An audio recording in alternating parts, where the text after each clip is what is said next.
Bonjour, avant de vous présenter mon livre Dans l'entremoi sous-titré Le tourbillon de la vie, deux mots sur moi. Nicolas Bourrez, directeur d'école en éducation prioritaire dans le département de la Seine-Saint-Denis, où bien sûr les difficultés se concentrent, mais où nous avons justement l'impression d'être utiles quotidiennement et de servir nos élèves. Je suis marié, j'ai deux enfants de 20 ans, jumeaux jumelles. Et j'ai très souvent eu l'envie d'écrire sur moi, sur d'autres sujets de société, bien sûr. Et j'ai commencé par quelques petits textes qui m'inspiraient, et que j'ai transmis à Front Populaire, la revue et le site mis en place par Michel Onfray et Stéphane Simon. Des textes qui ont été publiés régulièrement sur le site frontpopulaire.fr et qui m'ont donné confiance en moi dans mon écriture, qui m'ont donné aussi l'impression que je pouvais éventuellement avoir des choses à raconter. Et j'ai entrepris de les raconter il y a un peu plus d'un an.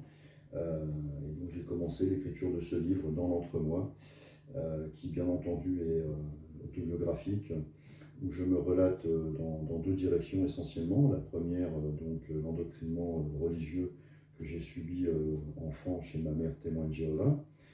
Et la seconde, principalement le fléau de l'alcoolisme, celui de mon père, puis le mien, et la lutte qu'il a fallu que je mène pour m'en sortir il y a un peu plus de 16 ans maintenant. Un livre où je me relate vraiment dans un premier temps, où bien entendu certains passages ont été très difficiles à écrire puisque je les revivais en même temps que je les écrivais, mais qui m'a fait énormément de bien par la suite. Je poursuis dans une quatrième partie sur des sujets de société qui me tiennent à cœur, notamment en rapport avec la bienveillance, avec la déresponsabilisation de la société actuelle, avec notamment également la liberté de choix, d'expression.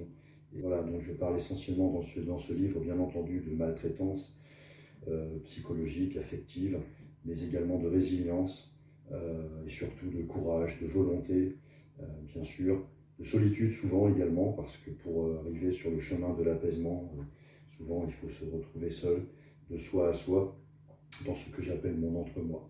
Voilà, en espérant que je vous ai donné envie de lire ce que je viens d'écrire, et qui est publié aux éditions Baudelaire, dans l'entre-moi, sous-titré Le tourbillon de la vie.